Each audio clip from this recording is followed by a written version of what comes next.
Abajo compartir pantalla, Emilio. Tienes que ponerte en pantalla completa y aparece abajo compartir pantalla. No, sí, sí, lo he hecho muchas veces, pero no me... ¿Le aparece a usted o no? ¿O no le pasa nada? No, No, tu todavía. presentación no nos aparece, no. Ah, así no. Ya. Ahí sí debería estar, ¿no? Eh, Está entrando, sí. Ahí está. Ya, súper. Agradezco al equipo del ministerio que me da los formatos oficiales, con logo y con toda la cosa. Oye, bueno, gracias Eugenio, gracias Claudia y mucho gusto saludarlos y saludarlas a todos. Feliz de venir a conversar estos temas aquí al curso y también feliz de poder abrir esta conversación a quienes quieran seguirlo por el Facebook. Quizás antes de entrar directamente en materia, les puedo comentar que ayer entró de vuelta al Parlamento, o entró al Parlamento más bien, la indicación sustitutiva, que es un documento nuevo, que reemplaza la Ley de Patrimonio Cultural que había entrado en 2019, que toma muchos temas, obviamente, del proyecto original, que creemos que funcionaban, pero recoge muchos temas, además del debate y de las propuestas que se han levantado en los últimos 2 años, puntualmente de 9 meses de discusión en la Comisión de Cultura de la Cámara de Diputados. Hubo como, en esos 9 meses, cerca de 45 entidades de diferentes lados, sociedad civil, actores relevantes, qué sé yo, gremios, profesionales que presentaron propuestas, observaciones al proyecto de ley. Y desde marzo del año pasado pusimos pausa en el Congreso e hicimos un ejercicio que tuvo varios frentes, pero los más importantes yo diría que son sistematizar las 45 sesiones y propuestas de la Cámara de Diputados. Hubo unos procesos de consulta pública, alcanzamos en 12 regiones antes de la pandemia, y después se complementó con una encuesta, claro, encuesta online que ponía en discusión muchos de estos temas abiertos en una plataforma. Mesas de trabajo con monumentos nacionales, tuvimos como 25 sesiones completas, o sea, con quórum como de 13 consejeros promedio para discutir este proyecto de ley. Consejo Nacional de la Cultura, el Arte y el Patrimonio, que es nuestro Consejo de Sociedad Civil del Ministerio de Cultura, aparte de otras mesas sectoriales y otros actores. O sea, la verdad, un ejercicio como muy, muy intenso. Y ayer entró el proyecto de ley que, además de todos los debates por fuera, está firmado por 13 ministros o ministras de 24 ministerios que tiene Chile. O sea, más de la mitad de los ministerios del país firman una ley de patrimonio cultural, lo cual da cuenta de la cantidad de miradas, actores, problemáticas en juego. O sea, este es un proyecto de ley que lo firma economía, minería, justicia, medio ambiente, el MOB, bienes nacionales, entre muchos otros. Entonces, claro, uno se puede dar cuenta ahí, bueno, Hacienda, qué sé, del alcance y del impacto que tiene la materia de patrimonio cultural hoy día. No es una materia solo sectorial, es una materia que involucra a muchos otros ministerios. Y lo toco primero para dar un dato de contexto, que me parece que es importante en el momento de discutir esto, y nosotros nos vamos a enfocar ahora principalmente en los temas de patrimonio, digamos, de paisaje cultural, o de paisaje, digamos. Entonces, a ver, en vista de los tiempos, voy a ir rápido, un breve diagnóstico de temas que quizás ustedes conocen bien de la ley de monumentos nacionales vigente. Respecto a la ley nuestra hoy día, que es una ley que viene de 1925, como decreto el año 25, y que se transforma en ley el año 70, pero que en estricto rigor su marco conceptual y muchas de sus definiciones operativas pertenecen a ese marco del año 25, y por lo tanto debe ser actualizado, y que contempla un Consejo de Monumentos Nacionales como órgano centralizado que opera desde Santiago, que no tiene presencia regional resolutiva. Lo que tenemos en regiones son secretarías técnicas que lo que hacen es ejecutar los acuerdos del Consejo de Monumentos, que sigue sesionando desde Santiago. Y luego, además, es una ley que no tiene sistemas de compensaciones, incentivos o de gestión del patrimonio cultural, que para el caso de los paisajes, entre muchas otras categorías, es tremendamente relevante. Entonces vamos a tocar un poquito de esas cosas. Esto más o menos lo he dicho, son los datos de contexto que estamos señalando. Es una ley monumentalista, tiene un foco muy puesto en lo construido, digamos, la arquitectura, en los valores histórico-artísticos, no incorpora el patrimonio inmaterial, no incorpora la doctrina UNESCO, que Chile ha ratificado en convenciones, pero que no lo ha hecho propio en el contexto de nuestra legislación. No define plazos, procedimientos, entre muchos otros temas que ustedes, me imagino, muchos conocen bien.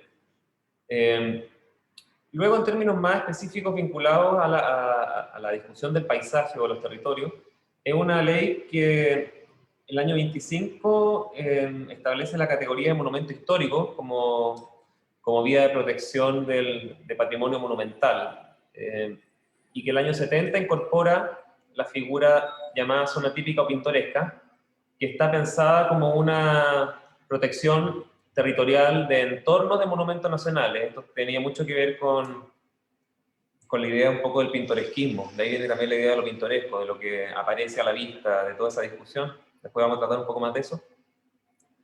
Pero en el tiempo, esa zona típica pintoresca, que establece por ley que cualquier intervención, por mínima que sea, aunque sea mantención, tiene que pasar por el Consejo de Monumentos, ha sido usada para proteger cada vez más áreas grandes, áreas, digamos, territorialmente bastante grandes, urbanas o rurales. Y vamos a ver también algunos casos de cómo esa forma de proteger patrimonio con las disposiciones de la ley hoy día tampoco está sirviendo tanto para lo que estamos buscando en contextos urbanos y también en contextos de paisaje.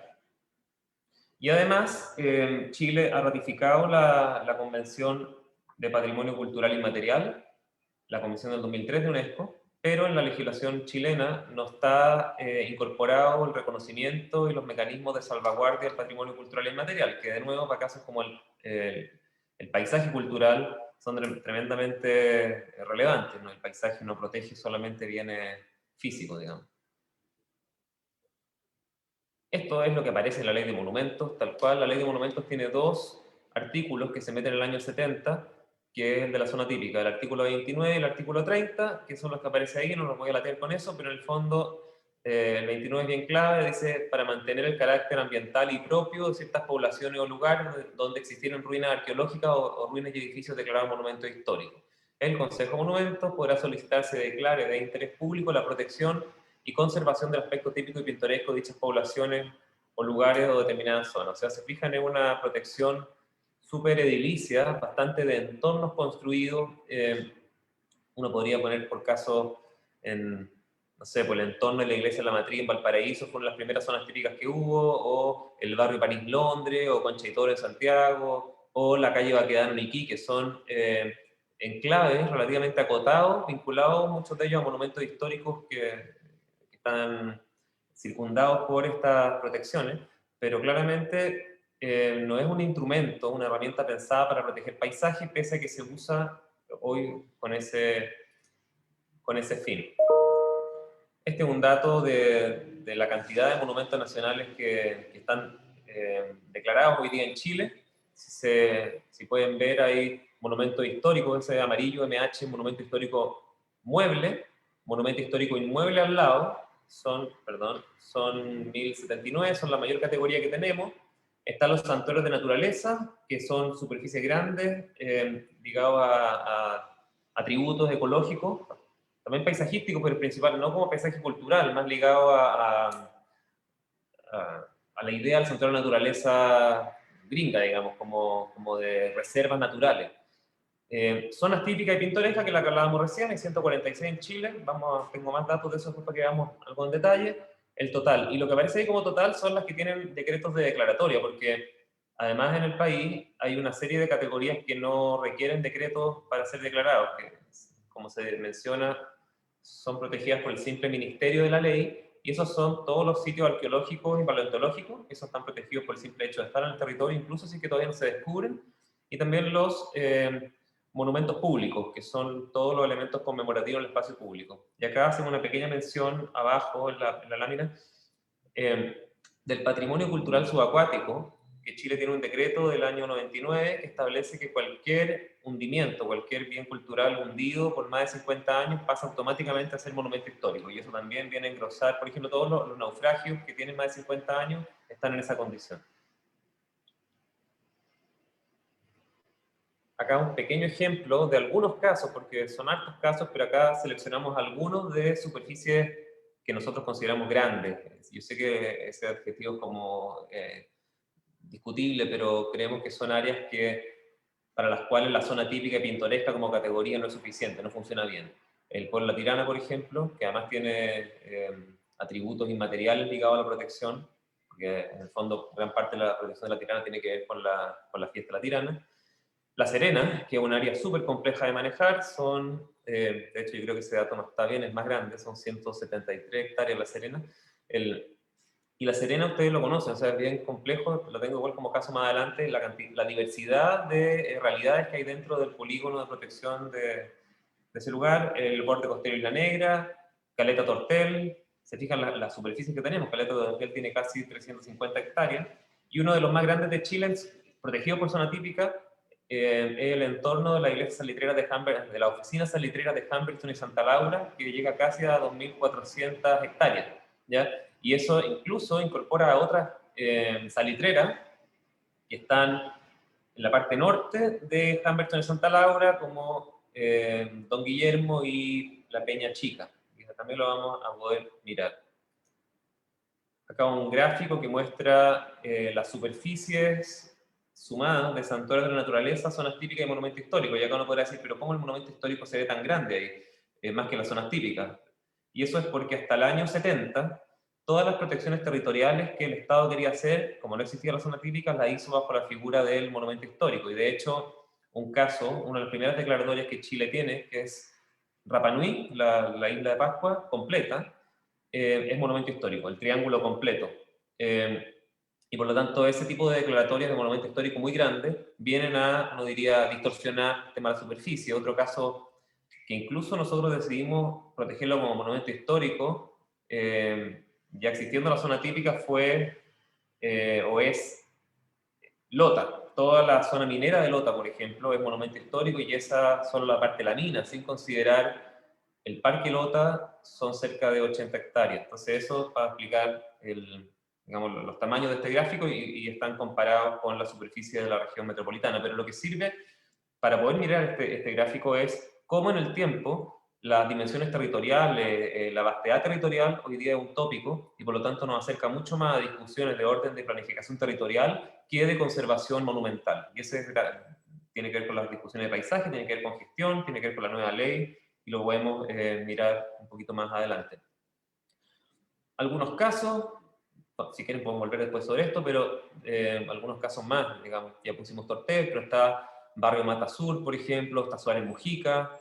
Me gusta el caso Suárez Mujica, que todos lo conocen en Ñuñoa, ¿cierto? Cerca del Estadio Nacional, un enclave moderno bien valioso, con mucha diversidad de grano, con la idea de ciudad jardín y qué sé yo, pero en esas 98 hectáreas, o esas 98 hectáreas, son equivalentes al tamaño que tiene el triángulo fundacional de Santiago, o sea, la ciudad Santiago Centro, digamos, ciudad tradicional, Cerro Santa Lucía, Alameda y Parque Forestal, digamos, son 90 hectáreas. Entonces uno puede decir, bueno, en ese pedazo de ciudad, ¿cuánta ciudad cabe? ¿Cuánta diversidad y cuánta historia superpuesta cabe? Entonces siempre vamos a estar discutiendo acá qué se conserva, qué no, cómo metemos planificación territorial, cómo sumamos patrimonio futuro, cómo conservamos lo que vale la pena conservar. Es una discusión súper compleja que obviamente está arriba de la mesa muy fuertemente en estos últimos tiempos.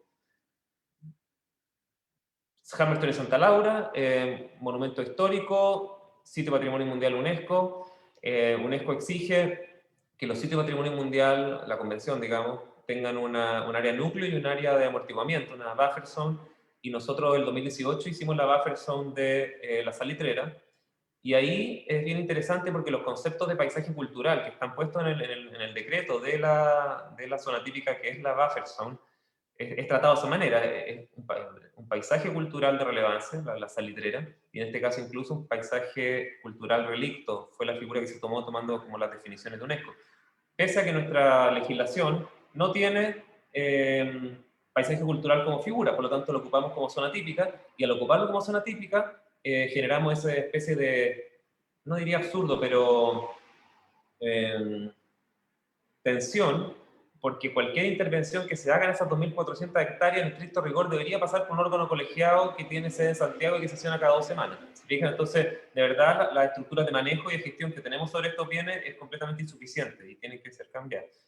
Bueno, no voy a latir con esto, pero es parte de los considerandos que se establecen para definir ese polígono de 2.400 hectáreas en el entorno del monumento. Acá se puede ver esa realidad. Se fijan, está el monumento histórico existente en azul, en rojo el nuevo polígono de la zona típica, y si se fijan ahí están las oficinas que yo les mencionaba, Don Guillermo a la izquierda arriba, la Peña Chica, y otra oficina Querimá, que también está ahí. O sea, el área de amortiguamiento incorpora además otras salitreras y un pedazo de desierto gigante, y no tenemos hoy día estructura de manejo de esa vastedad. Para que nos hagamos una idea, o sea, muchos conocemos, ¿cierto? Humberton y Santa Laura, acá se protege, todo lo que estoy mostrando en pantalla, gran parte está protegido, aquí está la torta de escoria y luego está la vastedad. Este paisaje cultural relicto. Mencionaba el caso de La Serena como área urbana bien importante. Esta es una del año 81, es una zona típica antigua, pero igual es bastante grande.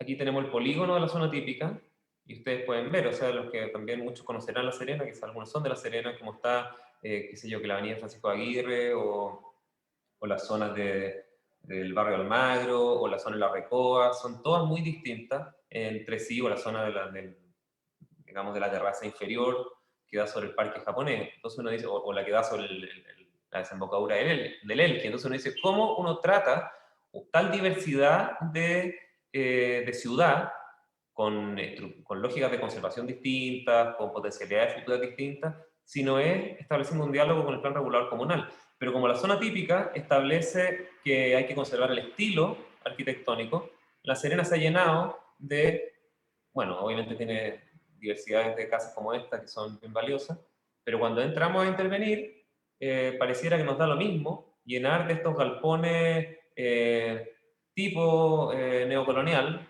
bien cuestionables, incluso en términos plásticos, y toda la estructura urbana de sistemas de patios, zaguanes, corredores, suelos filtrantes, formas de vida, o sea, personas que viven en el centro, eso da lo mismo. Esa cuestión, en la medida en que mantengamos el estilo, según dicta nuestra ley de monumentos, más o menos se puede autorizar. Y esto no es solamente una consideración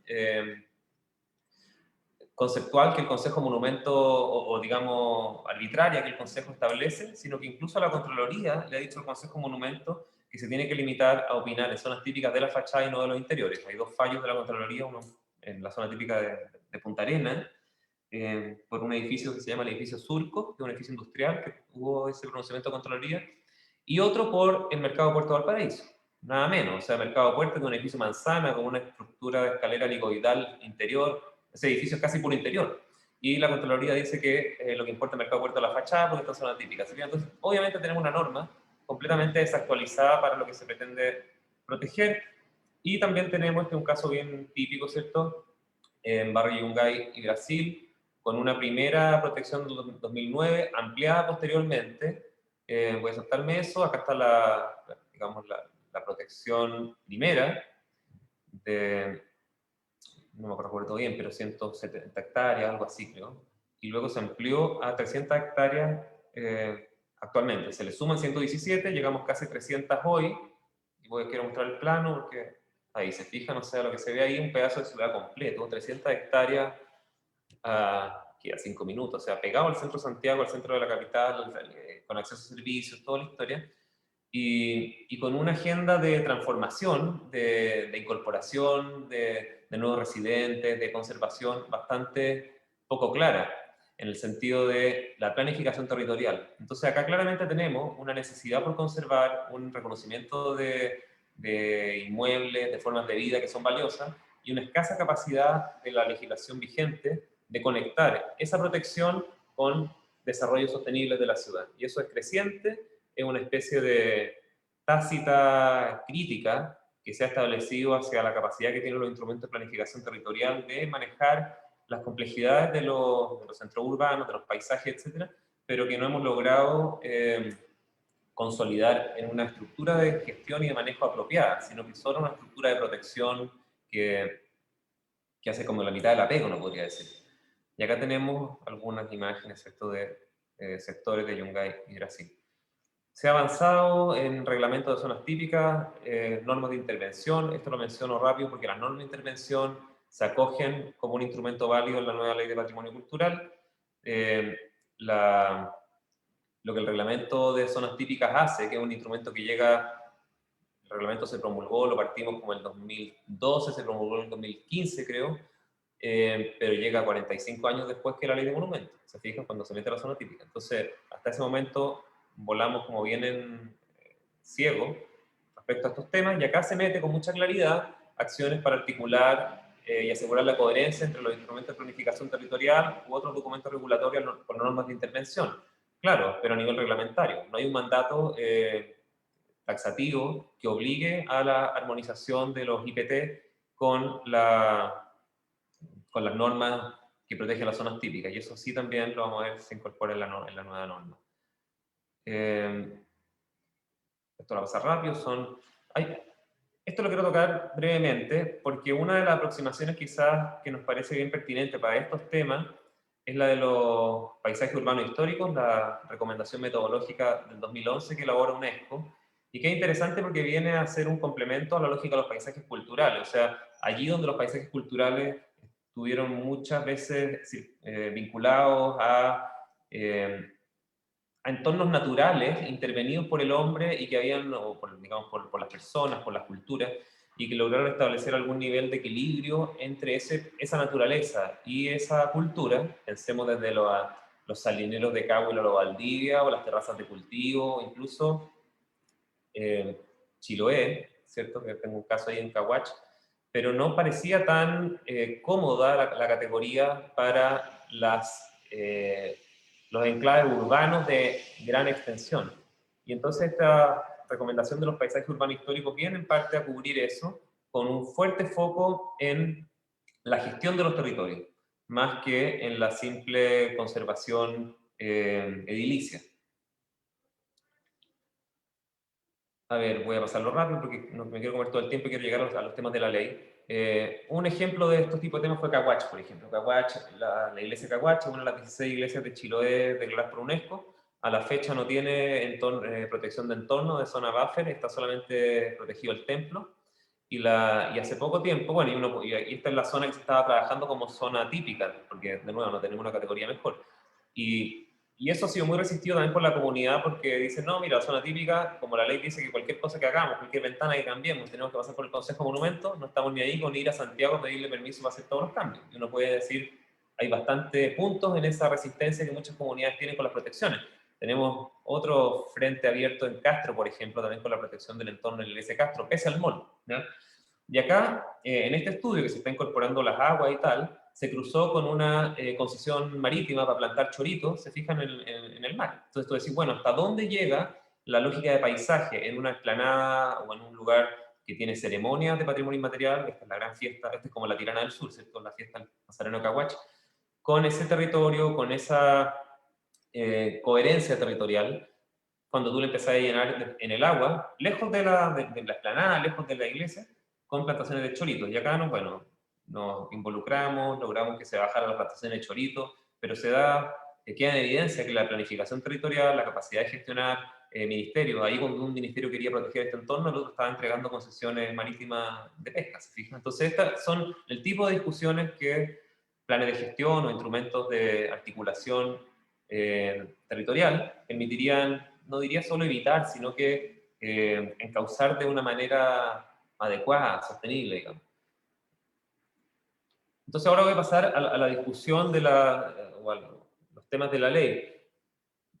Esta es una ley, la ley de patrimonio cultural, y lo que estoy mostrando aquí es lo que viene a la indicación sustitutiva, la que viene a reemplazar el proyecto del 2019.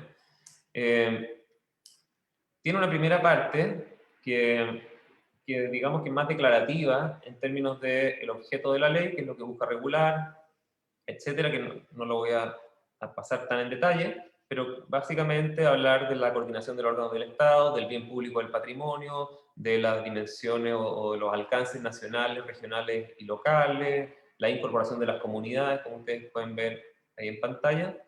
¿Qué se entiende por patrimonio cultural? ¿ya? Y estas definiciones, ni les cuento lo que ha sido, trabajando con el Consejo de Monumentos, con los gremios, con distintos actores, tomando las definiciones también internacionales, bajándolas a nivel local.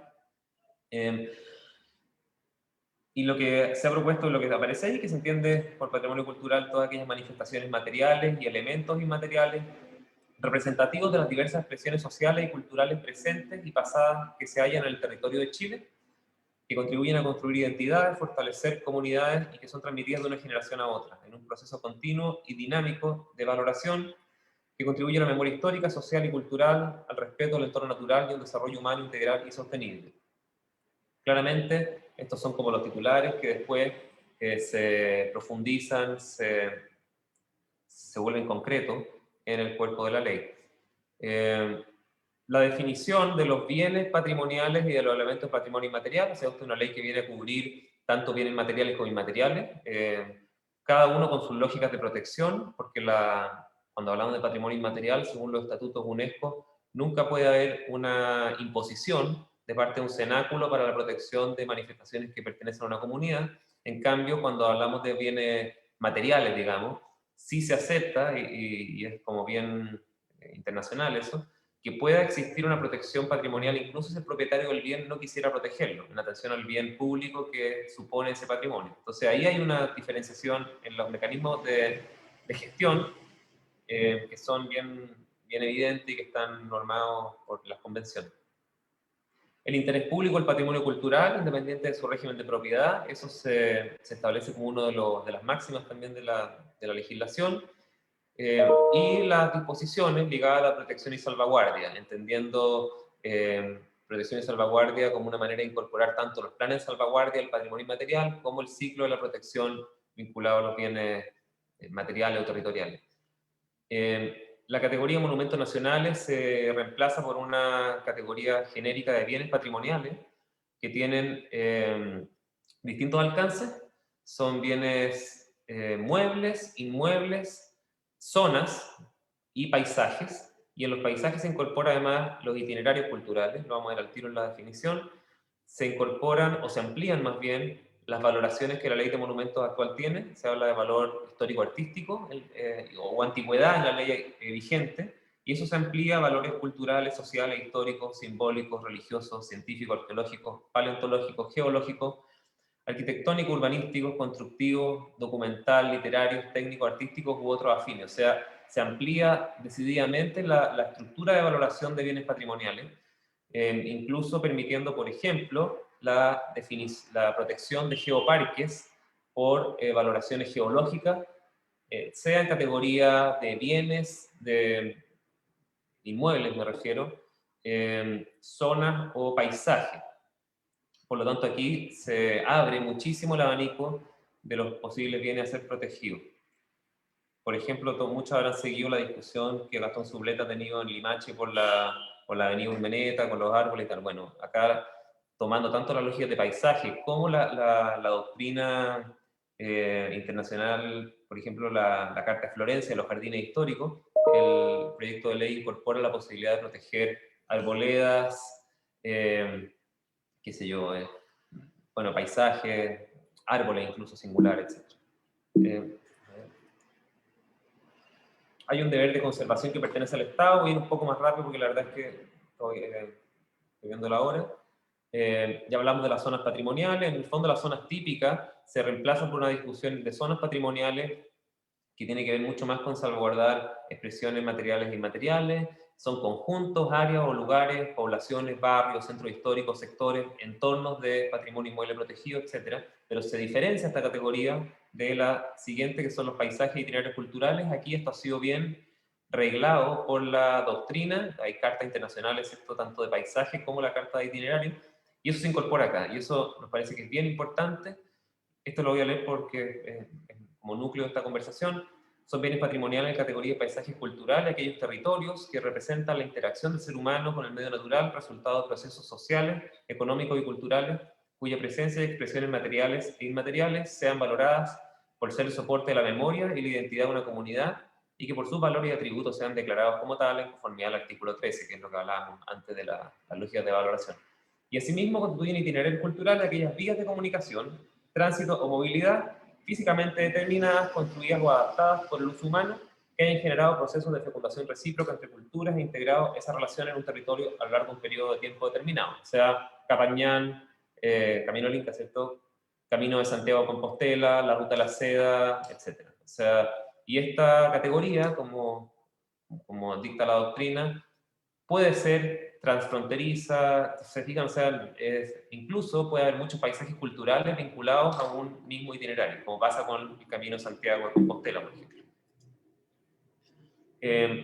Luego hay todo un título referido al patrimonio cultural inmaterial. No voy a profundizar mucho en esto porque es bastante ajustado a las disposiciones de UNESCO, la Convención del 2003.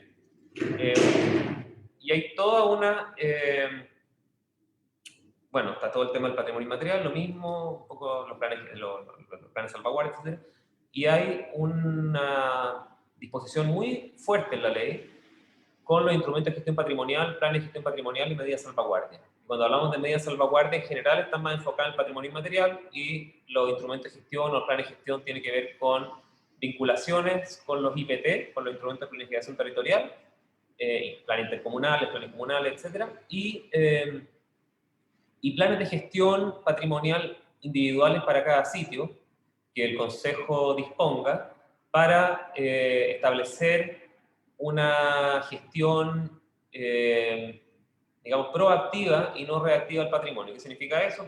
Que los planes de gestión patrimonial van a permitir que existan tipos de intervención que no deban pasar caso a caso por el Consejo del Patrimonio futuro, sino que puedan ser incorporadas en ciclos de 5 años, 10 años en un mismo plan de gestión. Por ejemplo, si tú tenés, no sé, por el paisaje de los cafetales colombianos, el plan de gestión determina cómo es el riego, cómo se cosecha, te fijas cómo son las prácticas alrededor de esa manifestación, pero no significa que cada vez que hay que cosechar el café hay que ir a pedirle permiso a un órgano colegiado, ¿se entiende? O sea, es un foco en la gestión. Y luego en los instrumentos de gestión hay una obligatoriedad de armonizar las protecciones patrimoniales con los instrumentos de planificación, cosa que no pase, tratar de evitar, uno no puede decir que no pase más, pero que tendamos a evitar lo que hoy día ocurre, y es que un plan regulador comunal puede decir que en una zona se pueden construir 20 pisos y la protección patrimonial dice que tienen que ser alturas de, no sé, pues de 2 pisos. ¿Se fijan? Porque eso genera distorsiones incluso de mercado muy terribles, estimulando, no sé, pues, abandono, incendio,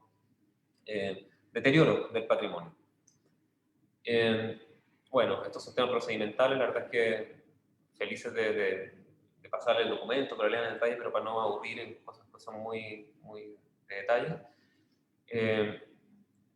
Lo que hablaba también de la regulación de los instrumentos de gestión patrimonial, hay disposiciones que vamos a dejar bastante abiertas, no sé si están abiertas, pero obligar a los planes de gestión, pero que su detalle se vaya a un reglamento de manera tal que nos permita actualizarlo de manera más permanente en el tiempo.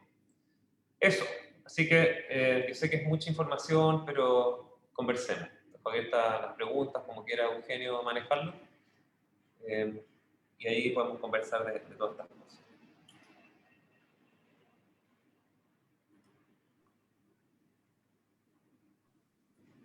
Emilio, Claudia y Cintia van a manejar el tema de las preguntas, porque ellas van a sintetizar, digamos, el conjunto de preguntas a algunas pocas más complejas, tal vez. Sí, hemos recibido... a ver, estoy... no, pensé que estaba apagada, pero no estaba bien. Bueno, sí, recibimos varias preguntas, Emilio, y más o menos traté de ordenarlas en 2 grupos. Hay varias que preguntan sobre algunos criterios de cómo considerar patrimonio o cómo se declara alguna zona típica, qué sé yo, que esas te las voy a decir en un momento. Y después hay otras sobre como participación ciudadana, cómo las personas podemos participar en este proceso y cómo la ley nos permitiría para participar en estos procesos. Entonces, con las primeras preguntas sobre los criterios, Bárbara Maldonado hace un par de preguntas sobre, por ejemplo, cuándo un parque puede pasar a ser patrimonio, y habla, por ejemplo, del caso del Parque Uruguay, que siendo un parque emblemático no es patrimonial, y qué medidas de protección pueden poseer estos antes de ser considerados patrimoniales, y si su protección depende exclusivamente de las municipalidades.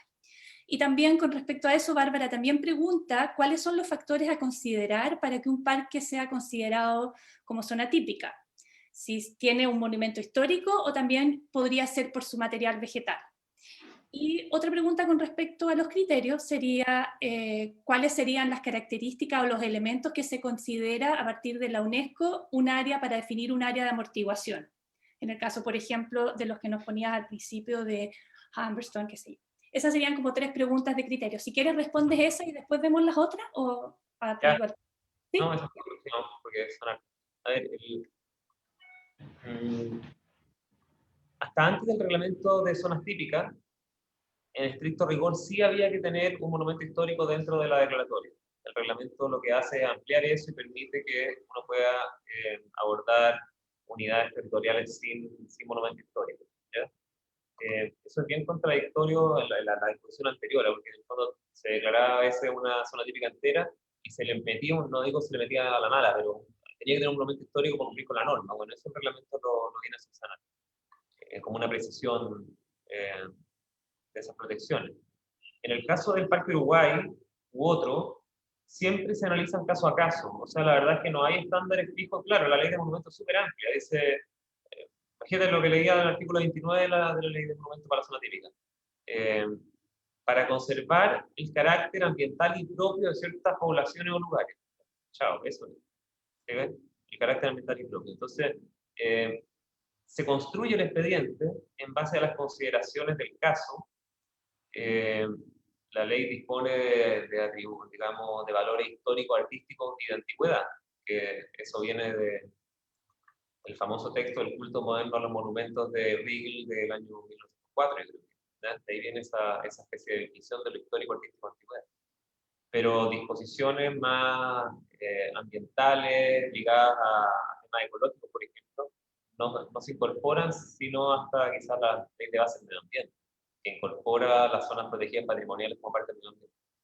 Entonces, la verdad es que sí, nosotros hemos acomodado una ley que está pensada para otro paradigma, para proteger, por ejemplo, parques urbanos, ¿ya?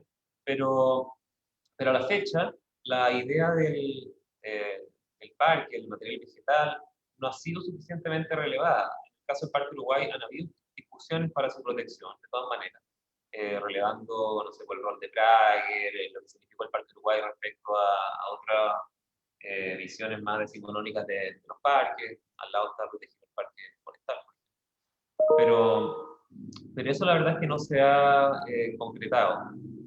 La ley, y eso tiene que ver con la pregunta por la participación, tanto la ley de monumentos actual como la ley propuesta al Congreso, como cierta doctrina internacional, digamos, muy antigua, de las primeras cartas y legislaciones, toca 2 puntos específicos respecto a la participación y a estas discusiones. Una es si es que hay acción popular, y eso significa que la ciudadanía puede proponer una protección de patrimonio, y la otra es si es que ese bien patrimonial es valorado en cuanto a su interés público por sobre el régimen de propiedad.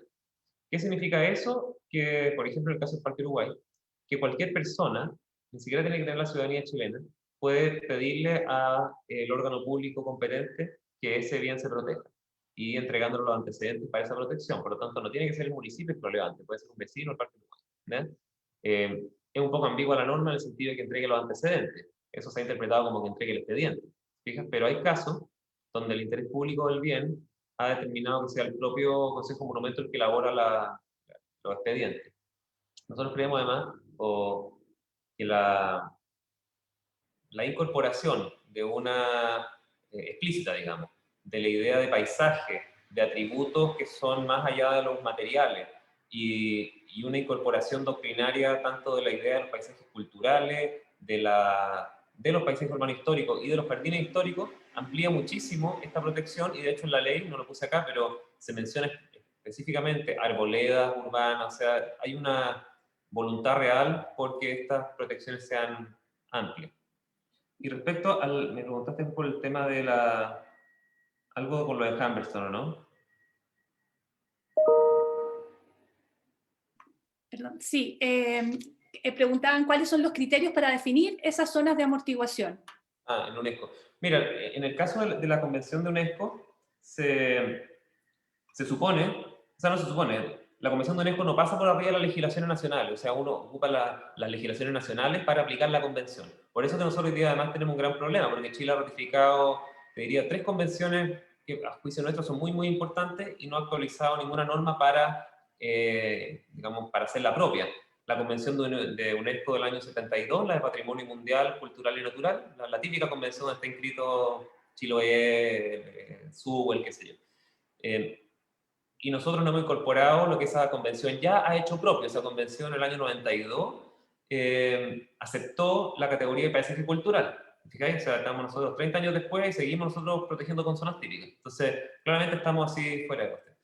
Después la Convención de Patrimonio Inmaterial, que ya la mencioné, en 2003, y de nuevo, Chile no ha hecho nada por incorporar en su norma local el patrimonio inmaterial. Uno podría decir, sí, pero la ley del ministerio. La ley del ministerio menciona que el patrimonio inmaterial es súper importante, pero no le da un marco regulatorio para hacer los planes de salvaguardia. O sea, por ejemplo, la ley es larga, usted la podrán leer, pero en la ley de patrimonio ahora, nosotros estamos metiendo una cuestión que es bien compleja, que es una modificación a la ley de propiedad industrial, que es una ley que maneja el Ministerio de Economía, para poder reconocer los derechos de propiedad colectivo de ciertas comunidades. Por ejemplo, no sé, por la señora de Quinchamalí, la Rosera, queremos evitar que una multitienda saque una línea Quinchamalí, ¿cachai? Línea invierno Quinchamalí, sin que la artesana tenga ninguna participación. Y eso pasa todo el rato, es discusión internacional full, a nivel de patrimonio indígena y de patrimonio inmaterial. Y eso, por ejemplo, requiere acciones, disposiciones específicas. Por lo tanto, en el caso de Chile, nosotros UNESCO lo que ha hecho es tomar nota de lo que el país decide proteger en términos de buffer zone. ¿Ya? Hay recomendaciones, por supuesto, yo lo mencioné, la UNESCO tiene reconocimiento de los tipos de paisaje cultural, paisaje por asociación, paisaje, digamos, transformado, adaptado, ¿cachai? O sea, hay desde la población indígena que está referida a un cerro tutelar, por ejemplo, es un paisaje por asociación, es paisaje cultural por asociación, no lo han intervenido, pero es parte de una significación cultural, hasta los paisajes industrializados intervenidos como las terrazas de cultivo. O sea, y acá se considera esa recomendación doctrinaria, si se quiere, para el caso de Hammerton y Santa Laura, por eso se habla de paisaje cultural relicto al hablar de todo ese paisaje que hoy día está fuera de funcionamiento. Entonces, el problema no es tanto a nivel de las categorías, porque nosotros hemos logrado sortear con cierta astucia, yo te diría, que una zona típica de un paisaje cultural. El problema no es del decreto de protección, el problema es de gestión del patrimonio. Ese es un poco el rollo que tenemos bien fuerte. Ya. Bueno, ya como mencionaste recién, este tema de la gestión, hay varias preguntas con respecto a eso. Por ejemplo, ¿cómo va a ser la operatividad de los planes de gestión patrimonial o cómo lo ves tú? ¿Quiénes serán los encargados de generar estos planes? ¿Cómo se pretende lidiar, por ejemplo, cuando hay conflicto entre los distintos organismos, ya sea por ejemplo, lo que tú hablabas, esto del Ministerio de Economía, que tiene una visión y después otro que no tienen generalmente la visión del patrimonio como su interés por defender? Entonces, esas son como las preguntas con respecto a los planes de gestión. Y yo quisiera agregar otra que tengo yo, que es cómo, bueno, finalmente la ley en el fondo busca establecer como las bases para estos salvaguardar y proteger y la gestión de los paisajes culturales, y generalmente esta ley se trasciende en reglamentos que puedan aportar en esto, ¿no es cierto?, que lo hagan más específico. La ley no puede aportar todo el detalle. Entonces, a tu juicio, ¿cuáles serían estos principales desafíos que deberían enfrentar estos planes de gestión y cómo podría contribuir la investigación académica, ya que tenemos muchos estudiantes que hacen, por ejemplo, sus tesis, a estos planes de gestión, ya sea generando sistemas, por ejemplo, de clasificación, sistemas de monitoreo, sistemas de valoración, no sé. Esas son como las preguntas con respecto a este tema de los planes de gestión que, como tú bien dices, son tan importantes. Mira, obviamente una ley exprofeso no puede resolver todos los temas porque la realidad es muy dinámica y las leyes están pensadas, mira, fíjate la última nuestra, o sea, partimos con el 25, la enchularon un poco el 70 y vamos a cumplir 100 años con la misma ley. Entonces, si algo ha tenido de bueno esa ley es que ha sido lo suficientemente flexible para avanzar, te fijáis, sin que sea, o sea, hoy día es un lastre en muchos aspectos, eso es evidente, pero pese a eso hemos logrado proteger consideraciones de paisaje, o sea, entonces la ley tiene que tener esa sentido perspectiva de tiempo. Por lo tanto, la discusión siempre orbita entre qué es lo mínimo y qué es lo que después puede pasar a reglamento y qué incluso puede pasar a guías prácticas, que hay más área chica del reglamento. Entonces, algunas cosas relacionadas a tu pregunta. Un tema fundamental es la obligatoriedad de la armonización, y la palabra no fue casual, se dio mucha vuelta, entre los IPT y las consideraciones patrimoniales. Y obviamente en los IPT hay muchas cosas involucradas. Hay participación ciudadana que trata de ver los usos de suelo, hay temas económicos, hay temas medioambientales, ¿te fijáis? Y en ese espíritu, o ese espíritu, no muy distinto al de los paisajes urbanos históricos, no muy distinto a lo que discutió la Hábitat 3 ahí en Quito por la nueva agenda urbana, digamos, y tampoco muy distinto a lo que dice la Política Nacional de Desarrollo Urbano de Chile. O sea, si nosotros vemos la Política de Desarrollo Urbano en Chile, la que se promulgó en 2014 y que está en implementación, tenemos la búsqueda de equilibrar el desarrollo económico con el desarrollo social a través de las lógicas de integración social, con el desarrollo medioambiental, con el patrimonio cultural. O sea, el patrimonio cultural entró en esa política a ser un eje más del desarrollo, y cuando entra a ser así, es un cambio de paradigma bien fuerte, porque no es, o se busca también evitar que el patrimonio sea entendido como el lastre de los procesos de desarrollo de suyo invasivo, destructivo, sino que se entienda una estructura de desarrollo que trate de incorporar el patrimonio cultural como un factor más de un desarrollo, como se le dice, sostenible y todo esto. ¿Qué significa eso? Que siempre vamos a tener conflictos. Cuando hablamos de territorio, hablamos de patrimonio, siempre hay conflictos. Esta idea como beatífica del patrimonio, que es como pura buena onda, eso no es verdad. Fíjense, aquí tenemos conflictos reales, conflictos económicos, conflictos gremiales, visiones de la sociedad que se encuentran cuando hablamos de patrimonio. ¿Qué conservar, qué no conservar? ¿Qué se demuele, qué se conserva? Fíjense, ese tipo de discusiones son complejas y están ahí. El punto es enfrentarlas, y lo que mandata esta ley es que se armonicen esos intereses, distintos intereses. Por ejemplo, lo que mencioné de pasada antes, pero esta ley la firman 13 ministerios. Y tan complejo como discutir los intereses gremiales que pueden haber por fuera del Consejo Monumento, y lo digo para hablar de la casa propia. Los arquitectos, nosotros somos arquitectos colegiados, digamos. El colegio arquitecto también tiene intereses gremiales, y los gremios ponen sus intereses arriba de la mesa. Siempre está mezclado el interés común, el bien común, con intereses válidos que son sectoriales. Entonces, poder equilibrar los intereses corporativos con lo que se llama bien común, digamos, es siempre un ejercicio ultra complejo, ¿te fijáis? Desde el punto de vista de cualquier disciplina, la arqueología, la antropología, no sé.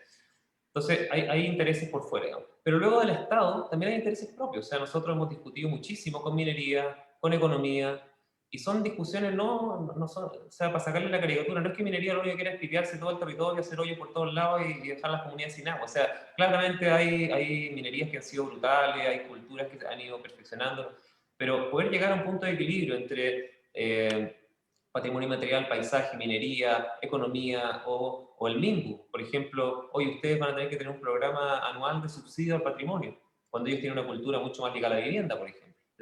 Y cuando nosotros hablamos de patrimonio, es patrimonio no solo a las casas, también a los barrios. O sea, a nosotros nos interesa que el subsidio permita en Valparaíso recuperar muros de contención, porque sin un muro de contención la casa se te cae, no es decir, de nada dejar la casa súper pituca y el muro se te cae igual, que lo que, eso pasa todo el tiempo. Entonces, ¿cómo entendí la noción de barrio? Bueno, te digo, las discusiones con los otros ministerios han sido brutales, y eso es reflejo de lo que nos pasa después, o lo que nos va a pasar en los instrumentos de gestión.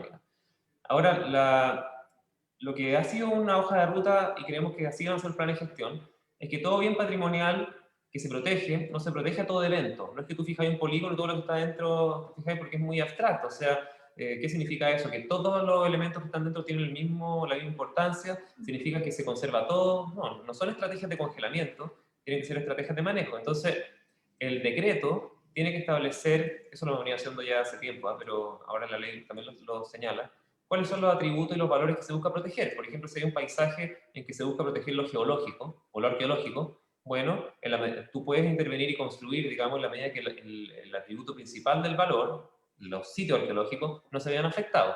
¿Te fijas? Entonces, no es una protección a todo evento, sino que es una protección de ciertos elementos, y en la medida en que ese atributo se mantenga y se salvaguarde, se potencia, se ponga en valor, como se dice, tú sí puedes hacer otros tipos de acciones de desarrollo, digamos. Y esas son, nos va a exponer a que cada instrumento de gestión es un instrumento propio, digamos, es un traje a la medida, eso es.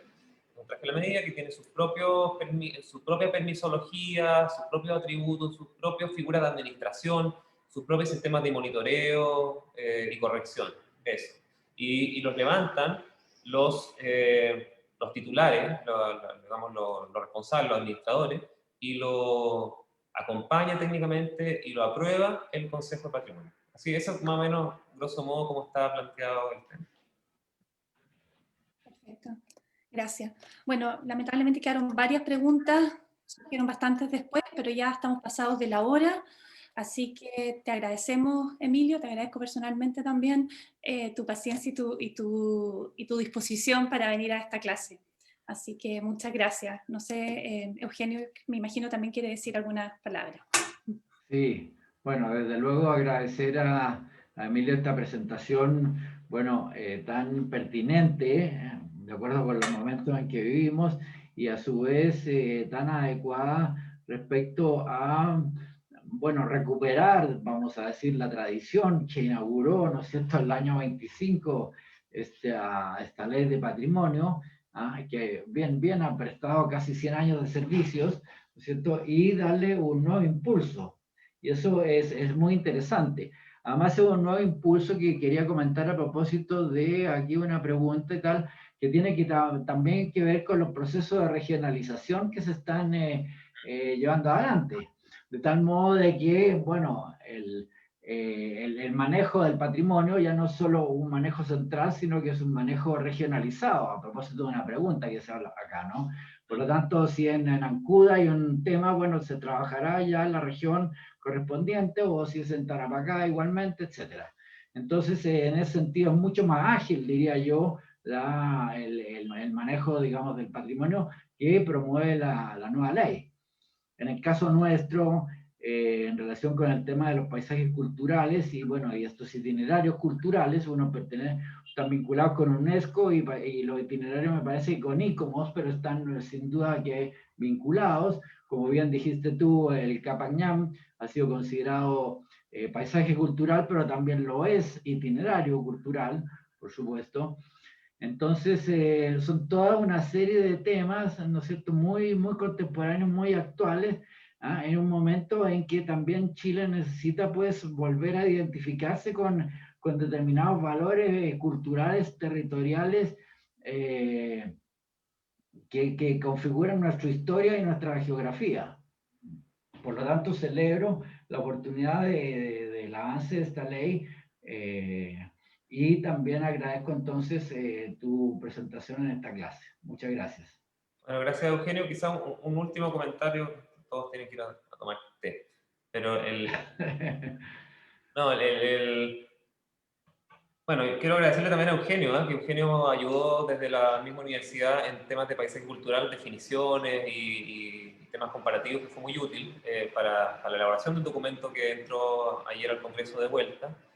No mencioné miles de cosas, o sea, el tema de regionalización, este es un proyecto que le entrega todas las decisiones en patrimonio en las regiones. O sea, después de casi 100 años que el Consejo Monumental de Santiago ha decidido todo, vamos a tener consejos regionales que deciden todas las intervenciones entre un montón de cosas, o sea, equipos regionales, Secretaría Técnica decidiendo intervenciones y consejos regionales. Eso me parece que es clave. Luego hay una entrega de competencias a los municipios. Los municipios entran a ser parte de los consejos regionales, y además los municipios van a poder fiscalizar daños al patrimonio, como pensar en el municipio de, ¿cómo se llama que está en la gigante de Tarapacá? De Pozo Almonte, ¿no?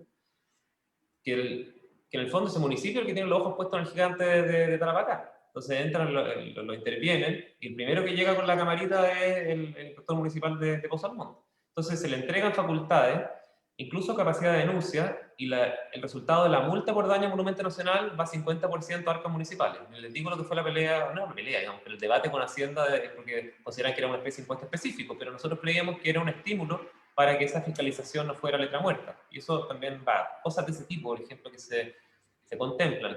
La Claudia me preguntaba cuestiones de participación. Hay una cuestión que es bien bonita, que se incorpora a los municipios también con sus procesos de participación. O sea, toda esta idea, que también es como media beatífica, de la comunidad, ¿no? Es que la comunidad dice tal cosa, la comunidad, pareciera que uno dice la comunidad y todos quedamos tranquilos y entendemos lo mismo. Eso es mentira esa cuestión. O sea, comunidades hay muchas, hay comunidades científicas, hay comunidades de vecinos, hay comunidades incluso científicas en sí mismas que están en contra, y poder lidiar con esas dimensiones, ¿cómo se hace? ¿Te fijáis? Claramente hay disposiciones de democracia representativa que hoy día están en debate, en crisis, para eso estamos cambiando la Constitución, pero también hay un nivel local de los municipios que se supone que a través de su consejo municipal, de la votación popular y de los canales que tienen de llegada con los 345 municipios de Chile, tienen a llegar las comunidades muy directas. Entonces, el rol del municipio en canalizar este tipo de cuestiones resulta fundamental para declaratorias, para instalación de monumentos y también, Baquedano de por medio, para retiro de monumentos o para incorporar el dinamismo propio del patrimonio en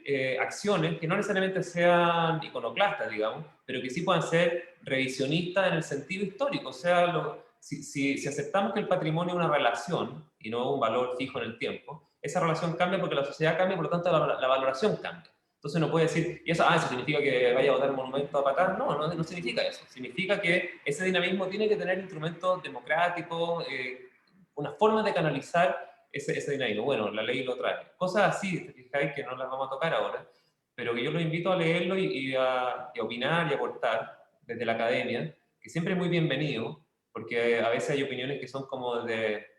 Hay opiniones que son desde la guata, hay opiniones que son desde la cabeza, hay opiniones que son desde los gremios, desde los intereses, hay opiniones que están movidas por diferentes motores.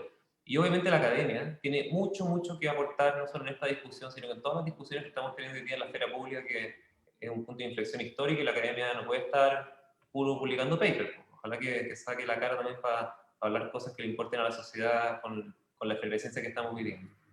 Perfecto.